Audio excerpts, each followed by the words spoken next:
မြတ်စွာဘုရားရဲ့ဂုဏ်တွေကိုတစ်ခုစီအာယုံပြုပြီးတော့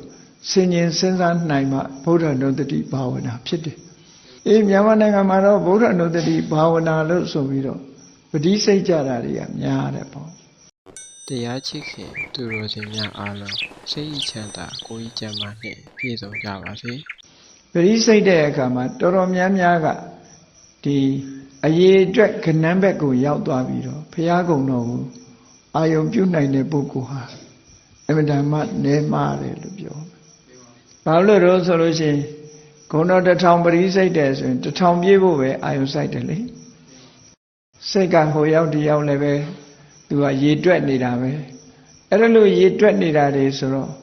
ဂုဏ်တော်ပဲစိတ်မရောက်ဘဲနဲ့ရေတွက်နေတာမျိုးတွေကြတော့ဒါကဘုရားကုံတော်အာယုံပြုတယ်လို့ပြောလို့မရဘူးအဲ့တော့မြတ်စွာဘုရားရဲ့ဂုဏ်တော်ဆိုတာအခုလို့သိပြီးတော့တစ်ခုချင်းဆင်ញင်စဉ်းစားလို့စိတ်ထဲမှာကြည်နူးဝမ်းသာမှုတွေဖြစ်လာအောင်ဖြစ်လာသည့်အထိအာကိုယုံကြည်ဓာတ်တဲ့ပုဂ္ဂိုလ်ဆိုတာသိရှိလာသည့်အထိအောင်ဂုဏ်တော်တွေကိုအသိဉာဏ်နဲ့ဆင်ញင်သုံးသပ်နေတာဒါဗုဒ္ဓနုတ္တိဘာဝနာလို့ခေါ်တာပဲအဲ့ဒါလို့ဆင်ញင်သုံးသပ်နေဖို့လိုအပ်တယ်အဲ့ဒါလို့မဟုတ်ဘဲနဲ့နှုတ်ကရမဲ့အရဟံလို့ရွတ်ချင်ရွတ်နေမယ်သမ္မာသမ္ဗုဒ္ဓောလို့ဆိုခြင်းဆိုနေမယ်ကုသိုလ်မရဘူးတော့မဟုတ်ဘူးကောင်းတာဆိုသည့်အတွက်ကြောင့်ကုသိုလ်တော့ဖြစ်မှာပဲသို့တော့အကျိုးသက်ရောက်မှုဟာအားနည်းတယ်လို့ဒီလိုပြောဘာဖြစ်လို့တော့ဆိုတော့ဘုရားကုံတော်ကိုအာရုံပြုတယ်ဆိုတာစိတ်အလုပ်ပဲဖြစ်တယ်ပေါ့စိတ်အလုပ်ဖြစ်သည့်အတွက်ကြောင့်ဘုရားကုံတော်ကိုအာရုံပြုရင်ဘာတွေတိုးပွားလာသလဲလို့ဆိုရင်ဂုဏ်တော်ကိုအာယုံပြုပြီးတော့တရားစိတ်တွေတိုးပွားလာကြည်ညိုစိတ်တွေကြည်နူးလာမြတ်စွာဘုရားဂုဏ်တွေကိုရှုပွားရင်နဲ့တရားတရားတွေကတိုးတက်လာတယ်တတိတွေကလည်းပဲဘုရားဂုဏ်တော်မှာအာယုံပြုနေတဲ့တတိတရားတွေဟာလည်းတိုးပွားလာအသိပညာတွေဟာလည်းပဲတိုးတက်လာအဲ့ဒါလို့ဖြစ်ရမှာအဲ့ဒါလို့ဖြစ်မှဂုဏ်တော်ပွားရခြင်းဆိုတဲ့အကျိုးကျေးဇူးဘုရားနုတ္တိဘာဝနာဆိုတာဖြစ်လာမှာဟုတ်ဘုရားနုတ္တိဘာဝနာပွားများအထုတ်တဲ့ပုဂ္ဂိုလ်ဟာမိမိရဲ့စိတ်ထားတွေစိတ်နေသဘောထားတွေဟာမြက်မြတ်ဖြူစင်းလာပြီးအစင်ထာဝရမြတ်စွာဘုရားနဲ့အတူတကွနေရတယ်လို့အကုသိုလ်တွေပေါ်မှာကြောက်လန့်လာပြီးတော့အရှက်တရားတွေလည်းရလာတတ်တယ်ဘုရားနဲ့အတူနေရတယ်လို့စိတ်ထဲမှာခံစားလာရသည့်ထိအောင်ဘုရားနုတ္တိဘာဝနာကိုပွားများအထောက်ရမယ်ဒီလိုဆိုတာပေါ့နော်မြတ်စွာဘုရားနဲ့အတူနေရတယ်လို့စိတ်ထဲမှာခံစားလာရအဲ့ဒီလိုခံစားလာသည့်အထိမြတ်စွာဘုရားခုံတော်ထဲမှာစိတ်ဟာနှစ်မြုပ်ထားနိုင်တဲ့အနေအထားမျိုးရောက်သည့်ထိအောင်စိတ်ဟာကြည်နူးဝမ်းသာမှုတွေဖြစ်နေရဘုရားကိုအာရုံပြုလိုက်တာနဲ့မိမိမှာဘုရားဟာမိမိရဲ့အထက်မှာမိမိလေးစားအပ်တဲ့နေရာမှာအမြဲတမ်းရှိပြီးမိမိကိုယ်တိုင်ဟာဘုရားနာမှာထိုင်နေရပြီတကယ်တော့ခံစားမှုတွေရရှိလာအောင်ဒီလိုပွားများအထောက်ရမယ်အဲ့ဒီလိုပွားများအထောက်ခြင်းရဲ့အကျိုးကျေးဇူးတွေကိုမြတ်စွာဘုရားကဘုရားနုတ္တိဆိုတဲ့ဘာဝနာကမ္မဋ္ဌာန်းပွားများအထောက်လိုက်မယ်ဆိုလို့ရှိရင်တဲ့အသိဉာဏ်တွေထူးခြားတဲ့အသိဉာဏ်တွေရလာနိုင်တယ်စိတ်နှလုံးအေးချမ်းမှုတွေရလာနိုင်နောက်ဆုံးနိဗ္ဗာန်တိုင်အောင်မျက်မှောက်ပြုလာနိုင်တယ်လို့ဒီလိုဆိုတာပေါ့အဲ့တော့ဘုရားနုတ္တိဘာဝနာပွားတဲ့အခါမှာရည်ရွယ်ချက်နှစ်ခုရှိတယ်တစ်ခုကတော့စိတ်တတံပဟံတနာတဲ့စိတ်အားတက်ဖို့စိတ်ရွှင်လန်းဖို့အတွက်ဒီဘုရားနုတ္တိဘာဝနာပွားတယ်စိတ်တွေညစ်ညူးနေတယ်မကောင်းတဲ့အတွေးတွေနော်စိတ်ညစ်စရာတွေနဲ့ကြုံနေတယ်စိတ်အားတွေကျနေတယ် depression တွေဖြစ်နေတယ်စိတ်ဓာတ်တွေကျနေတယ်ဆိုလို့ရှိရင်မြတ်စွာဘုရားကိုအာယုံပြုပြီးတော့နေလိုက်အာယုံပြုပြီးတော့နေလိုက်တဲ့အခါစိတ်အားတွေပြန်တက်လာအဲ့ဒါလို့ပြန်တက်လာအောင်ဘုရားနုတ္တိဘာဝနာကစွမ်းဆောင်ပြီးတော့ပေးနိုင်တယ်လို့ဒီလိုဆိုတာပေါ့ဒါကြောင့်မို့ဘုရားနုတ္တိဘာဝနာပွားပြီဆိုရင်ပရိပါတိဖြစ်စေမပါတိဖြစ်စေမပါရင်တော့ပို့အစဉ်ပြေတယ်ပါတာကသူကအရေးအတွက်တွေကိုကောင့်တင်းလုပ်နေတာပဲဖြစ်တယ်ပေါ့အဲ့ဒါကြောင့်မို့စိတ်က တမာရိရဖို့အတွက်စိတ်ကတခြားဘက်ကိုအာယုံရောက်သွားတတ်တယ်ပေါ့ဒါကြောင့်မလို့ဗုဒ္ဓနုတ္တိဘာဝနာပွားပြီးဆိုရင်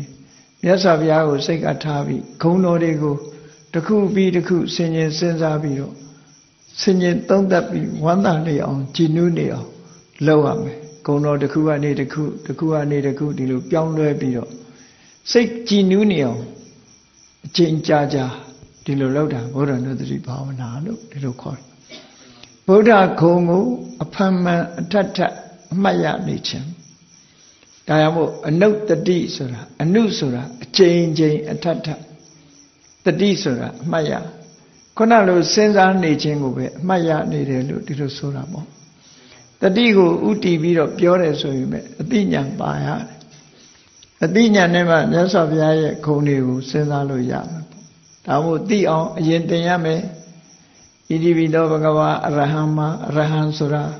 ဘယ်လိုဆိုတာကိုသဘောပေါက်နားလည်သည့်အထိအောင်သင်ရသင်ပြီးတဲ့အခါမှာအဲ့ဒီဂုဏ်တော်ရဲ့အရည်အသွေးတွေကိုမိမိစိတ်ထဲမှာကြည်နူးလာသည့်အထိအောင်ပွားများအထောက်အဲ့ဒီလိုဂုဏ်တော်တစ်ပါးစီရဲ့အဓိပ္ပာယ်အနှစ်သာရကိုသိရှိနားလည်ပြီးတော့ပွားများအထောက်ပြီးဆိုရင်စိတ်ဟာရှင်လန်းတက်ကြွလာရှင်လန်းတက်ကြွလာမြတ်စွာဘုရားကဟောတယ်ဗုဒ္ဓနုတ္တိလို့ဆိုတဲ့ဗုဒ္ဓဂုဏ်ကိုအာယုံပြုပြီးတော့နေတဲ့အခါမှာစိတ်ကလေးဟာတဖြောင်းနဲ့ဖရာနဲ့ဖရာဂုဏ်တော်မှာအကျိုးတက်ရောက်ဖရာဂုဏ်တော်မှာပဲတက်ရောက်ပြီးတော့နေတဲ့အချိန်မှာတဲ့ရာဂလွှမ်းမိုးတဲ့စိတ်မဖြစ်လာဘူးတဲ့ဒေါသလွှမ်းမိုးတဲ့စိတ်မဖြစ်လာဘူးမောဟလွှမ်းမိုးတဲ့စိတ်တွေမဖြစ်လာဘူးဒါကအဓိကအရေးကြီးတဲ့အကုသိုလ်တွေပြောတာကြံတဲ့အကုသိုလ်တွေလည်းမဖြစ်လာဘူးလို့ဒီလိုဆိုလို့တယ်ပေါ့ဘုရားကုံကိုအာရုံပြုပြီးတော့လောဘဒေါသမောဟကိလေသာတွေကိုချိုးနှိမ်ထားလိုက်ခြင်းဟာကိုယ်ကအနံ့ရနေခြင်းပဲဖြစ်တယ်ပေါ့အိတ်နေလို့လောဘမဖြစ်တာဒေါသမဖြစ်တာမောဟမဖြစ်တာသူ့ဘာသူမဖြစ်တာအခုဟာကြတော့ဖြစ်ဖို့အနေထားကြုံရတဲ့နဲ့မဖြစ်အောင်ချိုးနှိမ်ပြီးတားဆီးထားတဲ့သဘောကောင်းတာတွေနဲ့အစားထိုးပြီးတော့နေထိုင်တဲ့သဘောဒါကြောင့်မို့ဗုဒ္ဓနုတ္တိလို့ဆိုတဲ့ဘုရားကုံကိုအာရုံပြုတဲ့ဘာဝနာဟာစိတ်ရှင်လန်းမှုအတွက်အများကြီးအကျိုးပြုတယ်အေးစိတ်ရှင်လန်းမှုအတွက်အကျိုးဖြစ်လာတဲ့အခါကျတော့ဗုဒ္ဓနုတ္တိဘာဝနာကိုအခြေခံပြီးတော့မဉ္ဇဉ်ပူဉ္ဇဉ်ရဖို့အတွက်ဝိပဿနာအလုပ်သွားလို့လည်းရတယ်လို့ဒီလိုပြောဗုဒ္ဓနုတ္တိဘာဝနာကနေပြီးတော့ဝိပဿနာကိုသွားတာအများကြီးအထောက်အကူဖြစ်တယ်ဒီလိုဆိုတာပေါ့အေးတချို့ကတော့ဗုဒ္ဓနုတ္တိပွားเสียမလို့ဝိပဿနာတိုက်ရိုက်အားထုတ်ရမယ်လို့ဒီလိုဆိုတာတော့မမှန်တတ်ဘူးပေါ့ဆိုရမယ်ဗုဒ္ဓနုတ္တိပွားခြင်းကလည်းဒါဖြင့်ဗုဒ္ဓနုတ္တိပွားနေတဲ့ပုဂ္ဂိုလ်တူတယောက်ကနေပြီးတော့ဝိပဿနာကူးခြင်းလို့ရှိရင်ဘယ်လိုကူးရမလဲစိတ်ထဲမှာကြည်နူးလာပြီးဝမ်းသာလာပြီးဘုရားကုံကိုအာရုံပြုပြီးစိတ်အားတွေတက်လာပြီးဆိုလို့ရှိရင်ဒီမိမိတဏ္ဍာမှာဖြစ်ပေါ်နေတဲ့ပီတိတွေကိုပဲပြန်ပြီးတော့အော်ဘုရားကုံကိုအာရုံပြုပြီးတော့ငါပီတိတွေဖြစ်နေပါလားလို့ပီတိကိုပြန်စဉ်းစားလိုက်တာနဲ့တပြိုင်တည်းဝိပဿနာလမ်းကြောင်းရောက်သွားပြီသူကဘုရားကုံကိုအာယုံပြုနေတာကသမထကျင့်စဉ်တစ်ခုပဲအဲ့ဒီအာယုံပြုနေလို့ရရှိလာတဲ့ပီတိလေးကိုပြန်ပြီးတော့ဆင်ញင်လိုက်တာကြတော့ဝိပဿနာလို့ခေါ်တယ်အဲ့တော့ဝိပဿနာဆိုတာပီတိဆိုတာနှစ်ချိုက်တဲ့သဘောပဲ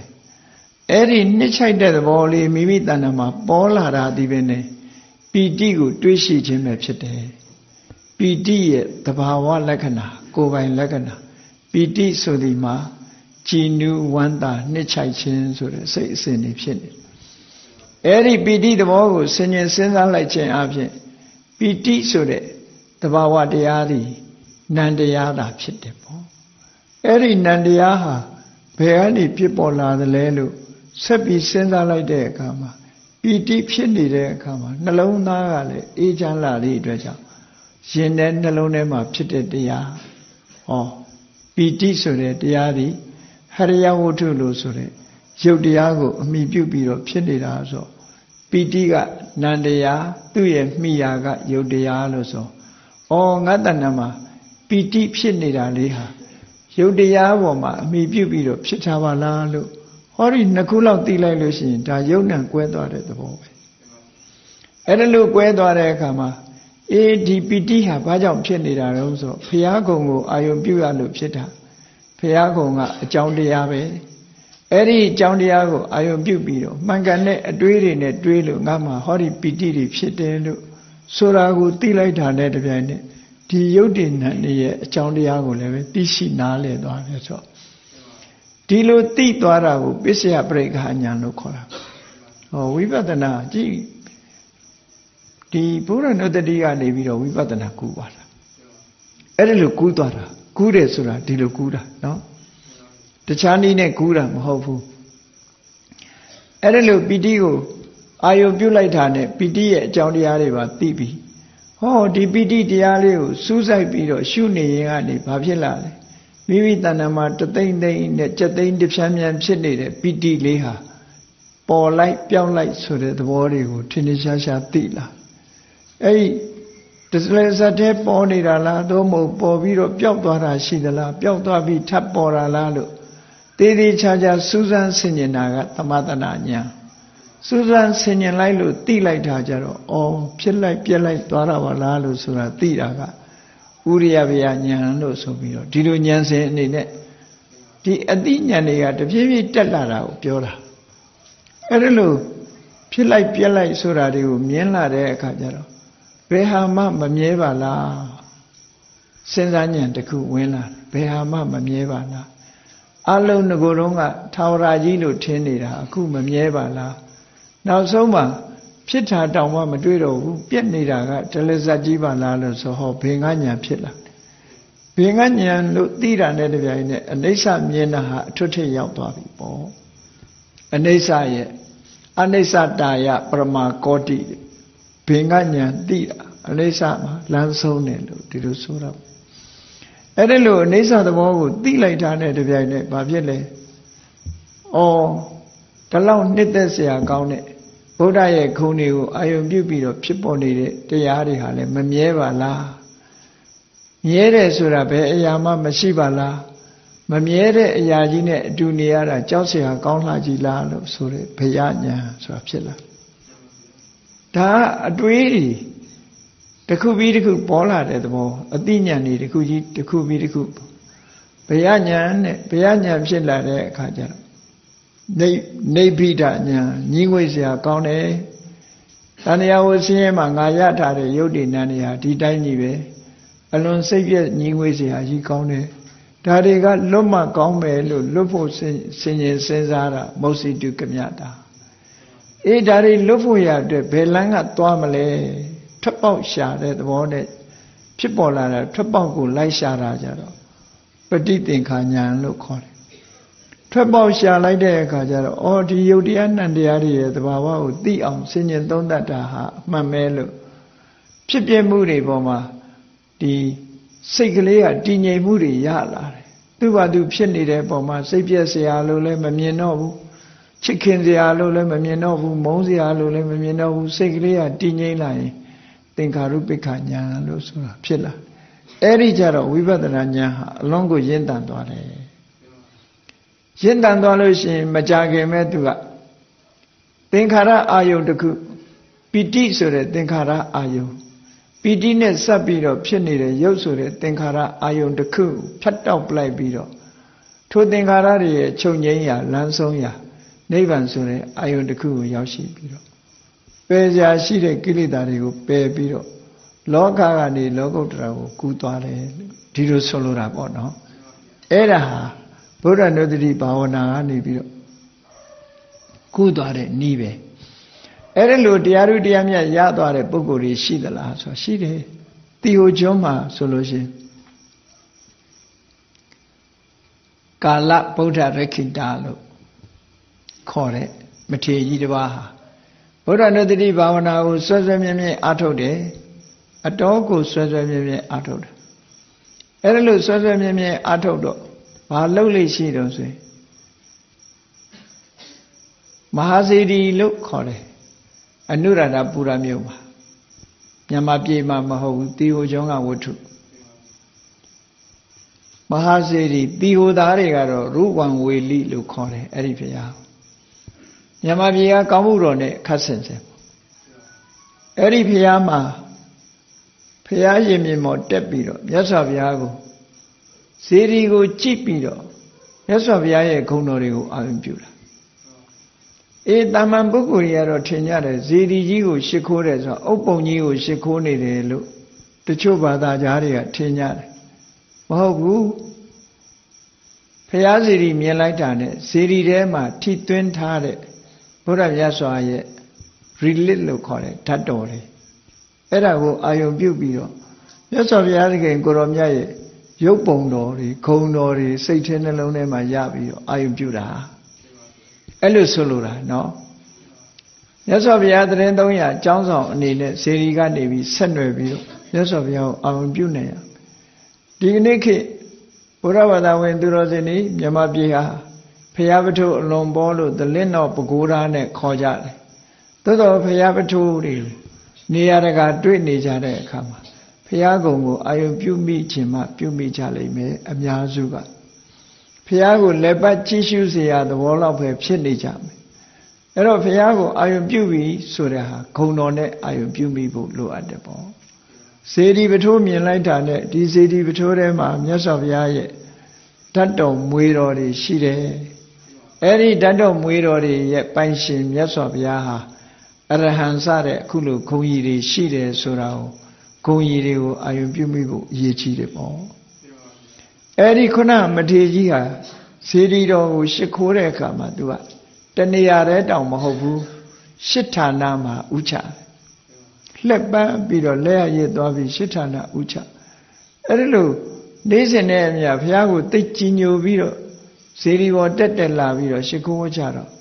ဘယ်သူကလာနှောက်ရက်တုံဆိုမနက်ကလာနှောက်ရက်တယ်အလုံးကိုဘုရားကိုကြည်ညိုတဲ့တရားတွေစွမ်းအားတွေတက်လာတဲ့အချိန်ဘာလုပ်လဲဆိုရင်မနက်ကနွားကြီးအောင်ဆောင်းလာတာနအိုကြီးအောင်ဆောင်းပြီးတော့အဲ့ဒီမထေရကြီးဘုရားကိုအာယုံပြုနေတဲ့ရှေ့ကနေဖြတ်သွားပြီးတော့မစင်နေစွန့်သွားတယ်အဲ့ဒါလိုလှုပ်တာနော်အဲ့လိုလှုပ်တော့ဒီလိုလှုပ်ပါများတဲ့အခါကျတော့ဒီမစင်စွန့်သွားတာဒီနွားရိုးရိုးနွားဟုတ်ပုံမရဘူးပေါ့နော်ပထမတော့ရိုးရိုးနွားလိုပဲထင်တယ်ပေါ့နေတိုင်းလာပြီးတော့အာယုံပြက်ပြားအောင်နှောက်ရက်တာနောင်ကြတော့ဒီမထေရကြီးကအဲ့ဒါတွေတန်ရှင်းလှုပ်ပြီးတော့နောက်တစ်ခါလာတဲ့အခါကျတော့သူကသင်မနတ်မဟုတ်လားလို့ပြောလိုက်တဲ့အခါကျတော့မနတ်ကြီးကသူဟုတ်တဲ့အကြောင်းပြောတယ်လာပြီးတော့နှောက်ရက်တယ်နောက်ဆုံးကြတော့ဖះကိုအလွန်ကြည်ညိုတော့အဲ့ဒီမထေရကြီးကဖះကိုမှီလိုက်တယ်ဆိုတော့ဖះနဲ့ပုံတူဖန်ဆင်းပြလို့ရမလားလို့ဆိုရပါတယ်ပေါ့ဖះနဲ့တူအောင်ဖန်ဆင်းပြပါအဲ့ဒီမှာဖះပုံစံဖះနဲ့တူအောင်ဖန်တီးပြီးတော့နောက်ကတန်ဃာတွေနဲ့ကြွလာတဲ့ပုံကိုဖန်ဆင်းလိုက်တာနဲ့ပဲမြတ်စွာဘုရားအစ်စ်ကိုသူ့စိတ်ထဲမှာဖူးရတယ်လို့ပဲလက်ဥချီပြီးတော့ဂုံတော်တွေကိုရှ िख ိုးလိုက်တဲ့အခါမှာမနတ်ကြီးဟာရှ िख ိုးမှုကိုမခံနိုင်သည့်အတွက်ကြောင့်သူဟာလွင့်ပြန်သွားတယ်ပေါ့အဲ့ဒါလို့ဖြစ်တယ်အဲ့ဒီမထေရကြီးကတော့ဘာအကျိုးရလိုက်တုံးဆိုမြတ်စွာဘုရားရဲ့ခါတိုင်းကဂုံတော်ကိုသာအာယုံပြုရတာဒီကနေ့မှာပုံတော်ပါဖူးလိုက်ရသည့်အတွက်ကြောင့်သူ့ရဲ့တရားစွမ်းအားတွေဟာအလွန်ကြည်နူးပြီးတော့ပီတိတွေဖြစ်ရကနေပြီးတော့ဒီပီတိကနေခုနကလိုဝိပဿနာရှုလိုက်တဲ့အခါမှာမနတ်ကဖန်ဆင်းပြတဲ့ဘုရားကိုလက်ဥချီတဲ့အနေထားနဲ့ပဲသူဟာယဟန္တာကြီးဖြစ်သွားတယ်ဒီလိုအဆင့်အထိအောင်ရောက်သွားတာနော်ဒါဗုဒ္ဓနုတ္တိနဲ့ပေါက်ရောက်သွားတဲ့ပုဂ္ဂိုလ်ဆိုတာမှတ်တမ်းတင်ထားတာရှိတယ်ပေါ့ရသော်ဘုရားကလည်းအင်္ဂုတ္တရနိကေမှာနိဗ္ဗာန်ယသံဝတ္တိနိဗ္ဗာန်ကိုမျက်မှောက်ပြုဖို့အတွက်ဟောဒီဗုဒ္ဓနုတ္တိခုံတော်ပွားရခြင်းအကျိုးဆိုတဲ့မှာထည့်သွင်းပြီးတော့ဟောတာဒါကြောင့်မို့တရားချစ်ခင်သူတော်စင်ပြိဿများအနေနဲ့ရသော်ဘုရားရဲ့ဂုဏ်တော်တွေကိုအသေးစိတ်သိရှိအောင်မှတ်သားနာယူထားကြရမှာပြီးတဲ့အခါကျမှမိမိတို့နေ့စဉ်ဘဝအိမ်တိုင်းမှာလည်းဘုရားတွေရှိကြတယ်မိမိတို့ဒေသပတ်ဝန်းကျင်မှာလည်းပဲဘုရားပထုတွေရှိတယ်ဘယ်နေရာပဲရောက် မိမိစိတ်ထဲမှာဘုရားအာယုံကိုရောက်အောင်ဂုဏ်တော်တွေကိုနှလုံးသွင်းနိုင်မှဗုဒ္ဓနုတ္တိဘာဝနာဖြစ်တယ်ဘုရားကိုအာယုံပြုပြီးတော့ရတဲ့ကုသိုလ်ဟာအမှန်တမ်းကြီးမားတဲ့ကုသိုလ်လို့ဒီလိုပြောရအခုတတ္ထာဒေဝမနုဿာနံဆိုတာအလုံးဂုဏ်တော်ကိုသိကြတဲ့အတိုင်းပဲနတ်တွေလူတွေရဲ့ဆရာဆိုတဲ့အဓိပ္ပာယ်ဘာကြောင့်ဆရာဖြစ်လဲမြတ်စွာဘုရားဟာဘာကြောင့်ဆရာလို့ခေါ်တယ်လဲလို့ဆိုတဲ့အခါမှာလူနတ်ပြည်မှာတတ္တဝါတွေရဲ့အကျိုးစီးပွားကိုဖြစ်ပေါ်လာအောင်ဆုံးမသွန်သင်ပြသနိုင်တဲ့ပုဂ္ဂိုလ်ဖြစ်လို့မြတ်စွာဘုရားတကယ်ကိုခေါင်းဆောင်ကြီးမားတဲ့ဆရာကြီးတစ်ခုသွန်သင်ပြသတဲ့ပုဂ္ဂိုလ်တူလို့ဒီလိုမှတ်သားကြရတယ်မြတ်စွာဘုရားကတတ္တဝါတွေရဲ့အကျိုးကိုဆောင်တဲ့အခါမှာ၃မျိုးရှိတယ်ပထမကတံပရာဒိဋ္ဌဓမ္မိကတ္ထဒိဋ္ဌဓမ္မိကတ္ထဆိုတာအခုလက်ရှိဘဝမှာ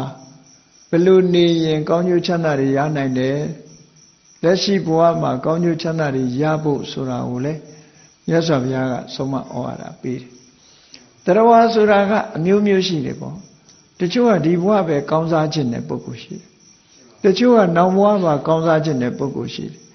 တချို့ကတဏှာဝဆင်းကလွတ်ချင်တဲ့ပုဂ္ဂိုလ်ရှိတယ်လူတိုင်းဟာတဏှာဝကလွတ်ချင်တာကြီးမဟုတ်ဘူးအဲ့တော့ဒီဘဝကောင်းစားခြင်းနဲ့နောင်ဘဝကိုမတွေးဘူးဒီဘဝမှာကောင်းကျိုးချမ်းသာတွေရစေခြင်းနဲ့ဆိုရင်လေတကယ်ကောင်းကျိုးချမ်းသာရစေနိုင်တဲ့နိလန်းကိုမြတ်စွာဘုရားဟောပေးတာအဲ့ဒါကြောင့်မို့လို့ဘယ်ဘက်ကမှမလွတ်ရအောင်မြတ်စွာဘုရားဆုံးမဩဝါဒပေးတာစီးပွားရေးနဲ့ပတ်သက်ပြီးမြတ်စွာဘုရားဟောတာရှိတယ်လေတမ္ပရာတရား၄ပါးတဲ့ကိုယ်တဏ္ဍမှာဒါတွေပြည့်စုံရင်ဒီဘဝမှာကြီးပွားတယ်လို့ဆိုတာအဲ့တော့လက်တွေ့လှုပ်ဆောင်ကြည့်ပေါ့နံပါတ်1ကကိုဘာလုပ်တယ်လဲကိုလုပ်တဲ့အလုပ်ကိုကြိုးစားနော်ကိုလုပ်တဲ့လုပ်ငန်းကိုပြောတာလက်စွာဘုရားဘယ်လုပ်အဲ့တော့အလုပ်ဆိုတာဘယ်လုပ်ပဲဖြစ်ဖြစ်ကြီးပွားတိုးတက်နိုင်တဲ့အလုပ်တွေကြီးပဲအတိုင်းအတာတစ်ခုအရာကြီးပွားတိုးတက်တာပေါ့အဲ့ဒါလို့ကြီးပွားတိုးတက်မဲ့လုပ်ငန်းမှန်တယ်ဗျဘယ်လုပ်ပဲလုပ်တဲ့ဥဋ္ဌာဏတံပရာတက်ကြွဖြတ်လတ်လုပ်ရမယ်လို့ဒီလိုဆိုတာဥပမာစိုက်ပျိုးရေးလုပ်တယ်ဆိုရင်လေတက်ကြွလုပ်ရအဲ့တက်ကြွလုပ်တယ်ဆိုတာဘာနဲ့တက်ကြွတာတုံးလို့မေးရင်နံပါတ်1လုပ်ငန်းကျွမ်းကျင်ရမယ်နံပါတ်2နည်းပညာနဲ့ပြည့်စုံရမယ်နံပါတ်3ကဇွဲကောင်းရမယ်ဒီလိုဆိုလို့အဲ့ဒါမြတ်စွာဘုရားကိုယ်တိုင်ကဥဋ္ဌာဏတံပရာဆိုတဲ့ထဲမှာဒက္ခဆိုတဲ့စကားလုံးကိုသုံးခဲ့တယ်လုပ်ငန်းကျွမ်းကျင်တယ်လို့ဘာသာပြန်ရတယ်ဥပါယဝိမန္တာဥပါယဆိုတာနီးပဲဝိမန္တာဆိုတာပညာနီးပညာအခုခေတ်ကပြန်ခဲ့တဲ့ technology ပေါ့အဲ့ဒါလို့နီးပညာလည်းရှိရမယ်ဘာလို့မှန်ကန်တဲ့နီးပညာနဲ့လုပ်နိုင်ရမယ်လို့ဒီလိုပြောတာဟောအနလတလုပ်တယ်ဆိုတာဇွဲကောင်းဖို့လည်းလိုအပ်သေးတယ်နော်ကောက်ရိုးမိလို့ဝုန်းတိုင်းဆိုရင်အကျိုးဖြစ်ထွန်းနိုင်တာမဟုတ်ဘူးတချို့ကရေရှည်လုပ်ရတာရှိတယ်အဲ့ဒီရေရှည်လုပ်ငန်းမှာအကျိုးသက်ရောက်မှုပေါ်လာသည့်အထိဇွဲရှိရမယ်လို့အနလတဆိုတဲ့စကားလုံးနဲ့ပြတယ်အဲ့တော့ကြိုးစားအထုတ်မှုဆိုတာဘယ်လုပ်ငန်းပဲလုပ်လို့ကိုလုပ်တဲ့လုပ်ငန်းကဒီပါဖက်ဖြစ်အောင်ကြိုးစားအထုတ်တာအဲ့ဒါဥဋ္ဌာဏတံဟုတ်ပြီကြိုးစားအထုတ်လို့ရလာပြီရလာတာတွေကိုဂရုမစိုက်ဘူးမထိန်သိမ်းဘူးဆိုလို့ရှိရင်လေရကြိုးနှမ်းမှာမဟုတ်ဘူးမြန်မာလူမျိုးတွေဟာအားနေတယ်ပစ္စည်းတော့ရှာကြပါရဲ့သို့တော့အလေအလွင့်ကိုထိန်သိမ်းနိုင်စွမ်းအမတမအားနေတယ်လို့ပြောရနော်အားနေတယ်လို့ပြောရတိဏ္ဍာကစငွေကြေးတနာကအစအလေအလွင့်ကိုထိန်သိမ်းဆောက်ရှောက်မှုဟာအမတမအားနေအိမ်တိုင်းတမင်းချက်စားတာပဲကြည့်အပူတွေအမတမများနိုင်တယ်စားနိုင်တာတဲ့ပူချက်တယ်သွန်ပစ်တယ်ဒီလိုတွေဖြစ်တယ်ပေါ့နော်အဲ့တော့အဲ့ဓာတွေဟာအလေအလွင့်မထိန်တာလို့ခေါ်တယ်ငွေကြေးနဲ့သုံးစွဲစစ်တာတဲ့ပို့သုံးရင်ဒါအလေအလွင့်လို့ခေါ်တာပဲအဲ့တော့အလေအလွင့်မရှိအောင်လုပ်ဖို့ဆိုတာအခုခေတ်မှာတောင်မှပဲလေစဉ်းစားကြည့်ပေါ့စဘာရိတ်သိမ်းရင်တောင်မှပဲအလေအလွင့်ကအများကြီးပဲဒါမို့ကောက်သိမ်းကောက်တဲ့လူကတောင်ချမ်းသာနေသေးအလေအလွင့်ပေါ်တာပြောဘယ်ဟာပဲဖြစ်ဖြစ်အလေအလွင့်ကိုမထိန်သိမ်းနိုင်ဘူးဆိုလို့ရှိရင် ဆုံးရှုံးနေတာမှုတွေကအများကြီးရှိတယ်အဲ့ဒီအလေလွင့်တွေကိုထိမ့်သိမ့်ပြီးတဲ့နောက်မှာလည်းပဲဒီစောင့်ရှောက်မှုဆိုတာမပုတ်အောင်မတိုးအောင်မပျက်စီးအောင်ဆိုတာတွေကအင်မတန်မှလိုအပ်နေတယ်ဒါတွေလည်းနည်းပညာအနေနဲ့အများကြီးလိုအပ်တာပေါ့ဗမာလူမျိုးတွေမှာခရမ်းညင်ဒီပေါ်ပြီဆိုလို့ရှိရင်ဒီလူတွေကခရမ်းညင်ဒီတပိဋ္ဌာမ100လောက်ဆိုရင်အများကြီးရတယ်ဆိုတာတပိဋ္ဌာမ100လောက်ပေးရတယ်1000လောက်ပေးရတဲ့အချိန်လည်းရှိတယ်ရာသီလိုက်အဲ့မှာ100လောက်ပေးရတယ်ဆိုတဲ့အချိန်မှာဥဋ္ဌာဏတမ္ပရာလေးနဲ့ဘာလုပ်မလဲလို့ဆိုရင်ခရမ်းညင်ဒီလေးတွေဈေးပေါ်ပေါ်ရတဲ့အချိန်မှာဝယ်ပြီးတော့ကြာရှည်ခံအောင်မိမိတို့ရဲ့ဤစနစ်တွေရှိကြတယ်ဘုန်းကြီးတို့ငယ်ငယ်တုန်းကစကိုင်းတောင်ရိုးကသီလရှင်တွေဟာခရမ်းညင်ဒီငပိလောက်ထားတာကိုတွေ့ဘူးတယ်ဘယ်လိုလောက်တုံးဆိုရင်ခရမ်းညင်ဒီအမဲ့တွေဈေးပေါ်ပေါ်ရတဲ့အခါမှာဝယ်ပြီးတဲ့အခါထက်ချမ်းချမ်းအရေတွေကိုညှစ်အဖတ်တွေကိုဖယ်ထားပြီးတဲ့အခါစားသိပ်ပြီးတော့လှမ်းတယ်စားအတော်သင့်နဲ့ထည့်ပြီးတော့လှမ်းတရက်နေ့လှမ်းလို့ဖန့်လာပြီဆိုတဲ့အခါမှာစင်အိုးထဲမှာထည့်ပြီးတော့သိပ်ထားတယ်နှစ်ပေါက်အောင်အဲ့ဒီခရမ်းညင်ဒီဟာစားလို့ရသွားတယ်အရေတွေကြတော့လဲထို့တူပဲအစီတွေဖယ်ထားပြီးတော့အရေလေးတွေကိုပလင်းနဲ့ထည့်ပြီးနေပူထဲမှာထားတယ်စားတယ်ဟောခရမ်းညင်ဒီတဘာဝငံပြရည်တစ်ခုဖြစ်သွားတယ်အဲ့ဒါနော်ပေါ်တဲ့အချိန်မှာအခုလိုလှုပ်ထားမယ်ဆိုလို့ရှိရင်ခရမ်းညင်ဒီတပိဋ္ဌာ1000ဖြစ်ပြီဆိုတဲ့အချိန်မှာခရမ်းညင်ဒီဝယ်စရာမလိုတော့ဘူးအများကြီးအသုံးဆွဲအများကြီးတဲ့သွားခုခေတ်တော့ဝယ်ပြီးတော့အလွယ်တကူစားတဲ့ခေတ်ရောက်လာတဲ့အခါကျတော့အဲ့ဒီလိုဒုက္ခမခံနိုင်ကြတော့ဘူးမအားလို့လားတော့မသိဘူးအဲ့ဒီလိုဒုက္ခဘယ်သူမှမခံတော့နော်အဲ့ဒီလိုလှုပ်ထားနိုင်မယ်ဆိုလို့ရှိရင်ငွေကြေးတက်တာသွားမယ်ပေါ့အပိုဖြုံးရမယ့်ငွေတွေအများကြီးတက်တာသွားမယ်နော်အများကြီးတက်တာသွားပြီးတော့စားတဲ့အခါမှာလည်းပဲခုနကဘာဆိုးစေးတွေပါလို့ဘာပါလို့ညာပါလို့ဆိုတာတွေလည်းဒုက္ခမရှိတော့အင်မတန်မှကိုယ့်အကိုလှုပ်ထားတာဆိုတော့စိတ်ချလက်ချခုခေတ်မှာပို့ပြီးတော့အဲ့လိုကိုယ့်အကိုလှုပ်စားတဲ့နဲ့အနေအထားမျိုးတွေရောက်လာတယ်ပေါ့အေးလှုပ်တဲ့လှုပ်ထိုက်တာလှုပ်တာဥဋ္ဌာဏတမ္ပရာထိမ့်သိမ်းဆောက်ရှောက်တာအာရခတံအဲ့ဒီနီးမျိုးတွေကိုဘယ်သူကပေးတာတော့ဆိုမြတ်စွာဘုရားပေးတာပဲအဲ့ဒါကိုလည်းမြတ်စွာဘုရားကဥဋ္ဌာဏတမ္ပရာကြိုးစားရမယ်အာရခတမ္ပရာအလေလွင့်နေအောင်ထိမ့်သိမ်းဆောက်ရှောက်နိုင်ရမယ်သမစီဝိတာဘတ်ဂျက်ပေါ့ဝင်ငွေနဲ့ထွက်ငွေမြတ်တအောင်သုံးစွဲထားရမယ်ဝင်ငွေကနည်းနည်းသုံးတာကများနေလို့ရှိရင်လူငွေတွေပြမှာပေါ့အဲ့ဒီလိုမဖြစ်ရအောင်မြတ်မြတ်တတသုံးဆွဲတတ်ရမယ်ကလျာဏမိတ်တတာစီးပွားရေးနဲ့ပတ်သက်ပြီးအကြံကောင်းဉာဏ်ကောင်းအထောက်အကူပေးမဲ့မိတ်ကောင်းဆွေကောင်းကိုချင်းတရားနဲ့ပတ်သက်ပြီးတော့အကြံကောင်းဉာဏ်ကောင်းပုဂ္ဂိုလ်ကောင်းတွေနဲ့ပေါင်းသင်းဆက်ဆံရမယ်ဆိုရင်ဒီဘဝမှာအဲ့ဒီပုဂ္ဂိုလ်ကကြီးပွားတယ်လို့မြတ်စွာဘုရားဟောတာဒါဒိဋ္ဌဓမ္မိကနဲ့မြတ်စွာဘုရားရဲ့ဆုံးမသွန်သင်ချက်ပဲပေါ့ဘုရားဘာသာဝင်သူတော်စင်တွေမြတ်စွာဘုရားရဲ့အဆုံးအမကိုသိပြီးလိုက်နာကျင့်သုံးကြမယ်ဆိုလို့ရှိရင်တော့အင်တန်မှ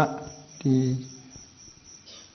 လူချမ်းသာကြီးမဖြစ်တောင်ဆင်းရဲဒုက္ခမရောက်ဘူးကြွေးကင်းမယ်ချမ်းသာမယ်အေးလူလူနေနိုင်မယ်ဒီလိုဖြစ်လာပါနော်အေဒါဒိဋ္ဌဓမ္မိကထမြတ်စွာဘုရားကိုယ်တိုင်ကလူဘဝရောက်လာရင်စီးပွားရှာရမယ်တဲ့စီးပွားရေးမျက်စိရှိရမယ်စီးပွားရေးမျက်စိရှိတယ်လို့ပဲကုသိုလ်ဒီကိုချင်းတရားနဲ့ပတ်သက်တဲ့မျက်စိလည်းရှိရမယ်ဓမ္မဒွိစက္ခုမျက်စိနှလုံးရှိတဲ့ပုဂ္ဂိုလ်ဖြစ်တယ်မျက်စိနှလုံးရှိမှလူဘဝဟာထူခြားတဲ့ပုဂ္ဂိုလ်လို့သတ်မှတ်တယ်ပေါ့အဲ့ဒါကြောင့်ဘဝတစ်ခုရလာပြီဆိုလို့ရှိရင်စီးပွားရှာတတ်တဲ့မျက်စိရယ်ကိုချင်းတရား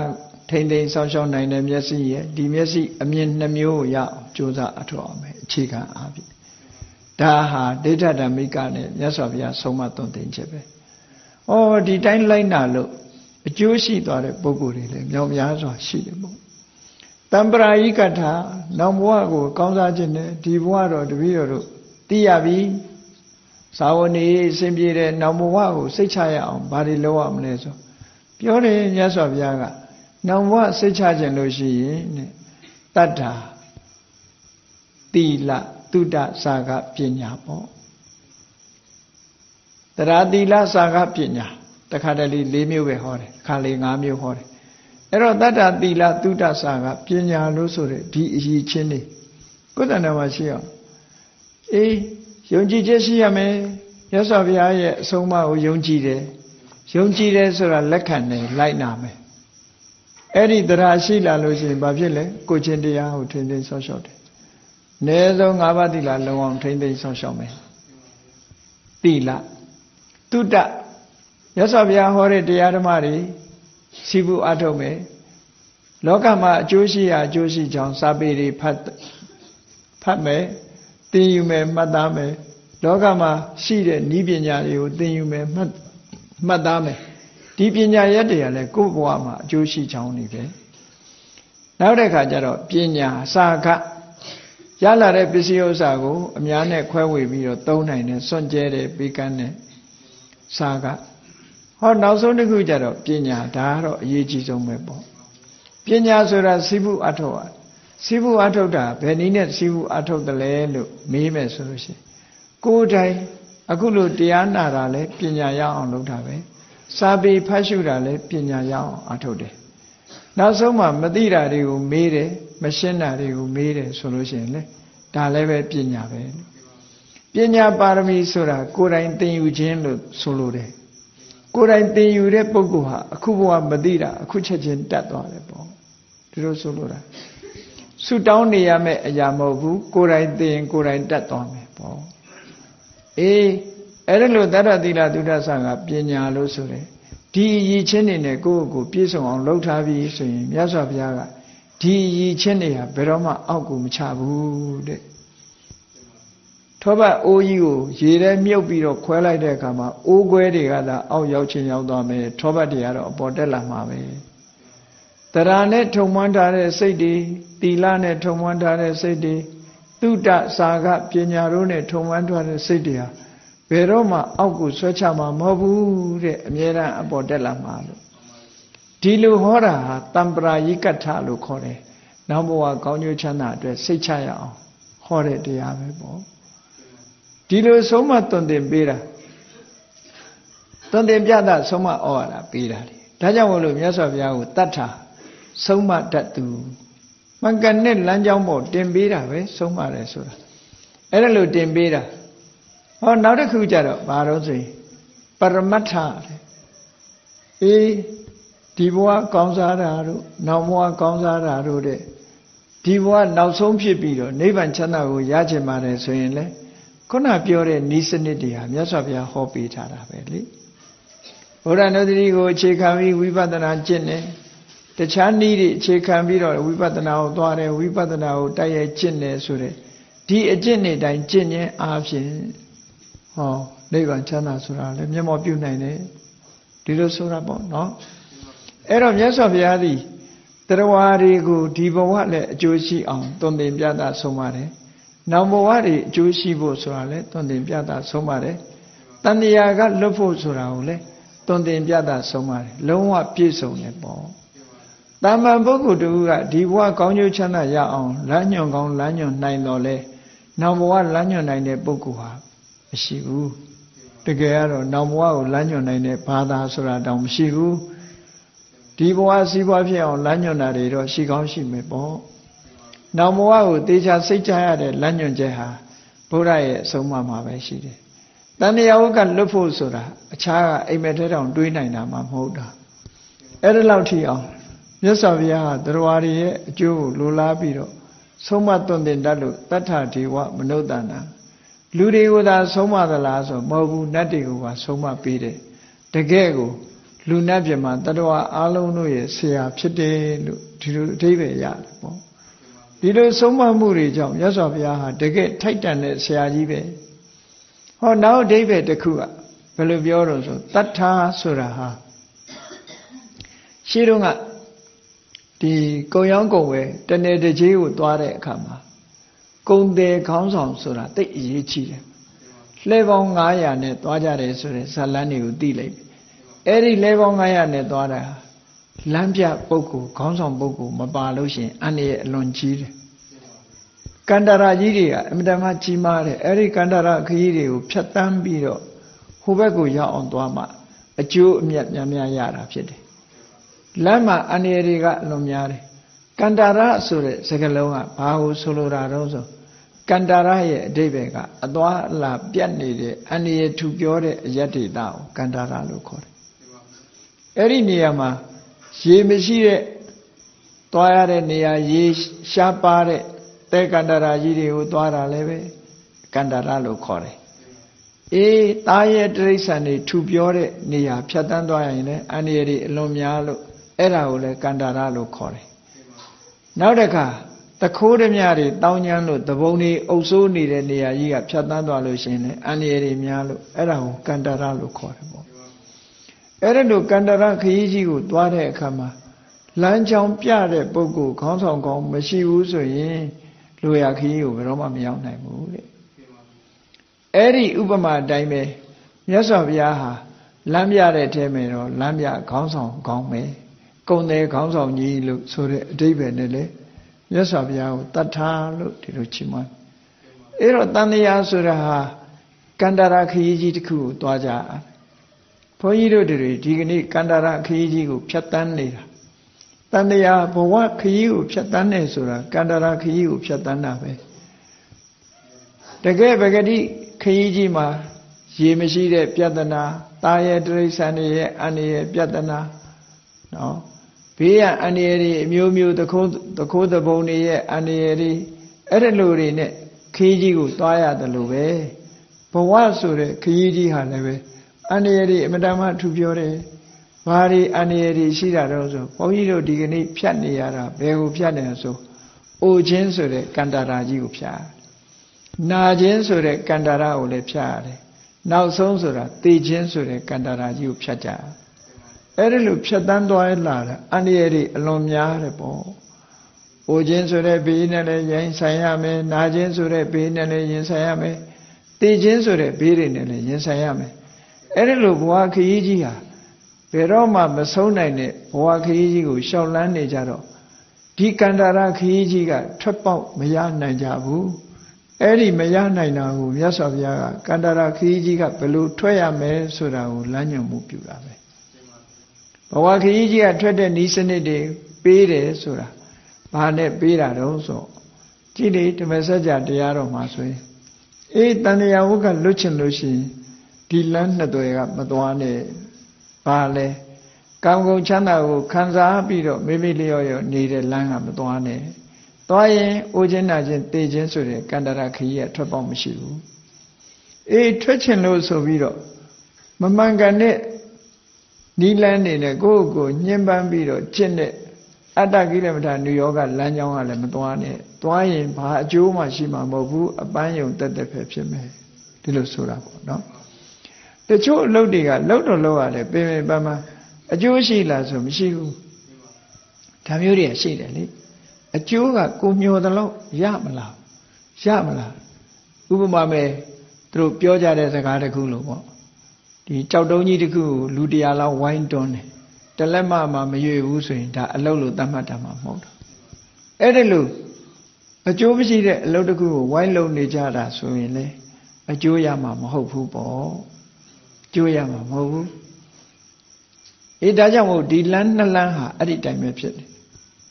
ဒီလမ်းနှစ်လမ်းကိုရှောင်ရှားပြီးတော့မှန်ကန်တဲ့လမ်းကြောင်းကသွားလို့ဆိုတာမစ္စည်းမပฏิပဒါဆိုတဲ့လမ်းကြောင်းကိုမြတ်စွာဘုရားချမှတ်ပြီးတော့ပြီးခဲ့အဲ့ဒါနိဗ္ဗာန်သွားတဲ့လမ်းကြောင်းကိုချမှတ်ပေးခြင်းဒါဖြင့်နိဗ္ဗာန်သွားဖို့လမ်းဟာဘယ်မှာရှိတာတုံးလို့မေးလို့ရှိရင်ကိုယ်တဏ္ဍာမှာပဲရှိတယ်ဒီလမ်းကြောင်းကရှင်းလေးပဲအမှန်သိအောင်ကြိုးစားတမ္မာဒိဋ္ဌိ right understanding အမှန်မြင်ရမယ်အမှန်သိရမယ်ဒါဘာကိုအမှန်သိရမလဲဆိုလောကမှာအမှန်သိတယ်လို့ဆိုတာပြဿနာကိုပြဿနာလို့သိခြင်းပြဿနာရဲ့အကြောင်းတရားကိုသိခြင်းပြဿနာရဲ့အဖြေကိုသိခြင်းနဲ့ဖြေတဲ့နိလန်းကိုသိခြင်းဒီလေးမျိုးပဲအဲ့ဒါကိုသစ္စာလေးပါးလို့ခေါ်တာဒုက္ခလို့သိတယ်ဒ ဒုက္ခရဲ့အကြောင်းတရားကိုသိတယ်ဒုက္ခဘယ်မှာချုပ်ငြိမ်းနေဆိုတာသိတယ်ချုပ်ငြိမ်းဖို့လမ်းကြောင်းကိုသိတယ်ဆိုအဲ့ဒီအမှန်သိမှုကိုရအောင်ကြိုးစားအထောက်ခြင်းတမ္မာဒိဋ္ဌိပဲအဲ့ဒီလိုအမှန်သိဖို့အတွက်ဘာလို့လဲဆိုရင်မှန်ကန်စွာတွေးတောဆင်ခြင်မှုအလိုအပ်တယ်ဒါကြောင့်မို့တမ္မာဒိဋ္ဌိတမ္မာသင်္ကပ္ပအမှန်တွေးနိုင်ရမယ်အေးအမှန်စဉ်းစားပြီးတဲ့အခါကျတော့လူတွေကစဉ်းစားပြီးမှစကားပြောတာဖြစ်သောကြောင့်တမ္မာသင်္ကပ္ပပြီးတဲ့အခါမှာတမ္မာဝါစာတဲ့မှန်ကန်တဲ့စကားကိုပြောတယ်ဆိုတာလိမ်မပြောဘူးအမှန်ကိုပြောတယ်ဂုံးမတိုက်ဘူးညီညွတ်အောင်သာပြောတယ်ကြမ်းတမ်းတဲ့စကားတွေကိုမပြောဘူးယဉ်ကျေးလိမ္မာစွာပြောတယ်အကျိုးမရှိတဲ့စကားတွေကိုမပြောဘူးကောင်းကျိုးချမ်းသာရစေနိုင်တဲ့တရားနဲ့ပတ်သက်တဲ့စကားမျိုးကိုပဲပြောတယ်ဆိုတော့ဒါမှန်ကန်စွာပြောဆိုမှုလို့ခေါ်တယ်တမ္မာဝါစာမှန်ကန်စွာပြောဆိုပြီးလူတွေကပြောပြီးအလုပ်လုပ်တာဖြစ်သောကြောင့်တမ္မာကမ္မတာတဲ့မှန်ကန်တဲ့အလုပ်မှန်ကန်တဲ့လုပ်ရဆိုဒီမှာသူများအသက်ကိုမတတ်ဘူးရှောင်ရမယ်သူများဥစ္စာကိုမယူဘူးရှောင်ရမယ်သူတစ်ပါးသားမယားကိုမပြစ်မှားဘူးရှောင်ရမယ်ဟောတာမှန်ကန်တဲ့လုပ်ရကြည့်တခုပဲအဲ့ဒီရှောင်ကျင်ခြင်းဒီပင်လည်းအလုပ်ပဲဒီမှာနော်ရှောင်ကျင်တာဟာအလုပ်တစ်ခုပဲအဲ့ဒီလိုမှန်ကန်စွာပြောဆိုခြင်းမှန်ကန်စွာပြုလုပ်ခြင်းဆိုတဲ့ကိုယ်ချင်းတရားတွေနဲ့အသက်မွေးတာကြတော့တမ္မာအာဇီဝလို့ခေါ်တယ်ဟောမြတ်စွာဘုရားကတမ္မာဝါစာတမ္မာကမ္မန္တတမ္မာအာဇီဝဆိုတဲ့မဂ္ဂင်၈ပါးတဲကဒီသီလပေါ်မှာအခြေခံပြီးတော့ကြိုးစားတဲ့တမ္မာဝါယာမဘာတွေကြိုးစားရမှာတော့ဆိုရင်မိမိစိတ်ထဲမှာမကောင်းတဲ့စိတ်ယုံမာတွေမဖြစ်အောင်စွတ်ပိတ်ထားဒါနံပါတ်1ကြိုးစားခြင်းပဲမနိုင်လို့ပေါက်ထွက်လာပြီဆိုရင်ဖယ်ရှားပြစ်ဟောဒီလိုဆိုလိုတာစိတ်မဆိုးအောင်တတိထားဆိုးလာမိရင်လည်းဖယ်ရှားဒါတမ္မာဝါယာမလို့ခေါ်တယ်လောဘမဖြစ်သေးရင်မဖြစ်အောင်တတိထားမယ်မတော်တဆတတိလက်လွတ်ဖြစ်သွားလို့ရှိရင်လည်းမြန်မြန်ဖယ်ရှားပြစ်ဖို့ကြိုးစားမယ်ကိုယ်တဏ္ဍမှာမဖြစ်ဘူးသေးတဲ့ကုသိုလ်တွေဖြစ်လာအောင်လုပ်တယ်ဖြစ်လာပြီးလို့ရှိရင်လည်းတိုးပွားလာအောင်လုပ်တယ်ဆိုပါစို့တနေ့တစ်ခါမှမေတ္တာမပို့ဘူးဆိုလို့ရှိရင်မေတ္တာစပြီးတော့ပို့တယ်ဒါဖြစ်အောင်ကြိုးစားတယ်အဲ့ဒီတနေ့တစ်ခါကနေပြီးတော့2ခါဖြစ်အောင်လုပ်မယ်3ခါဖြစ်အောင်လုပ်မယ်10ခါဖြစ်အောင်လုပ်မယ်အခါတရာဖြစ်အောင်လုပ်လာမယ်တိုးပွားအောင်လုပ်တယ်ဒီလိုဆိုလိုတာနော်ကုသိုလ်ကောင်းမှုတွေဟာတိုးပြီးတော့လုပ်လာတာအဲ့ဒါလို့အကုသိုလ်နဲ့ပတ်သက်ပြီးတော့ဆုတ်ပိတ်ခြင်းဖယ်ရှားခြင်းကုသိုလ်နဲ့ပတ်သက်ပြီးတော့မဖြစ်သေးရင်ဖြစ်အောင်လုပ်ခြင်းနဲ့ဖြစ်လာလို့ရှိရင်တိုးပွားလာအောင်ကြိုးစားခြင်းဆိုတဲ့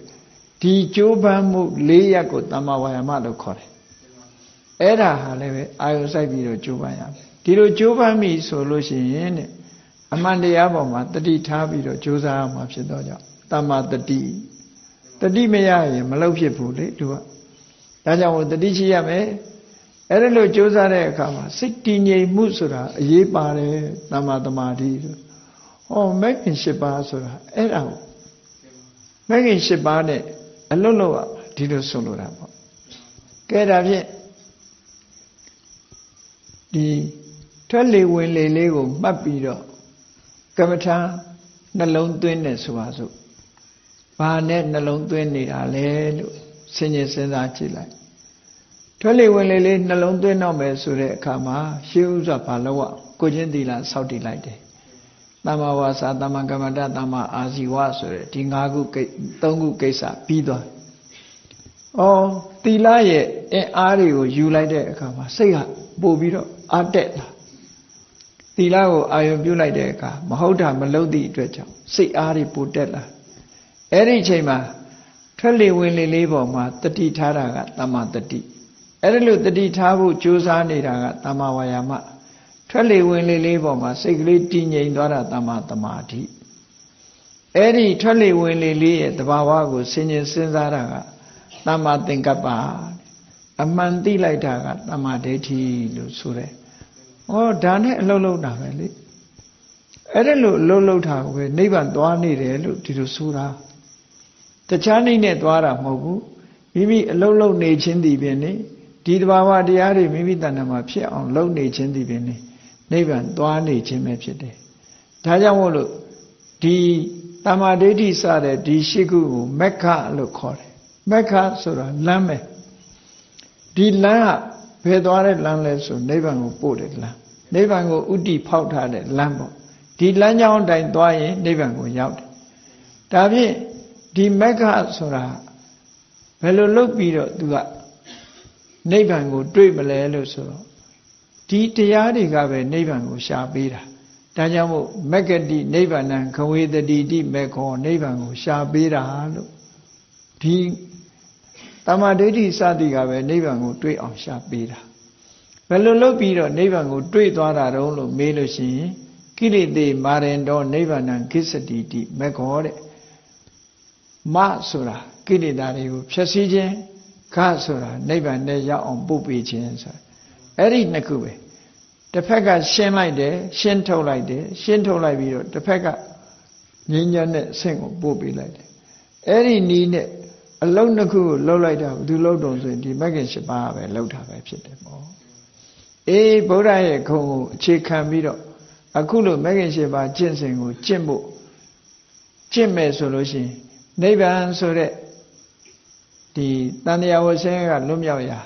အိုခြင်းဆင်းရဲနာခြင်းဆင်းရဲသိခြင်းဆင်းရဲဆိုတဲ့ဘဝကန္တာရခရီးခဲကြီးကလွတ်မြောက်ရာဒါကိုလည်းပဲ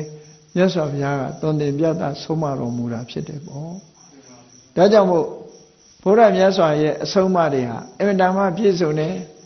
တခြားဘယ်ဘာသာမှဒီလောက်ပြည့်စုံတာမရှိဘူးဒီဘဝချမ်းသာခြင်းလည်းပဲချမ်းသာတဲ့နိလန်းနေပေးတယ်နောက်ဘဝချမ်းသာခြင်းနဲ့ဆိုရင်လည်းချမ်းသာတဲ့နိလန်းနေပေးတယ်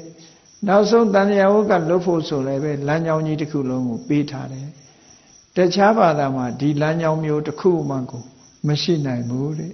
ဒါကြောင့်မို့တို့တွေဟာတတ္ထာဒေဝမနုဿန္တာ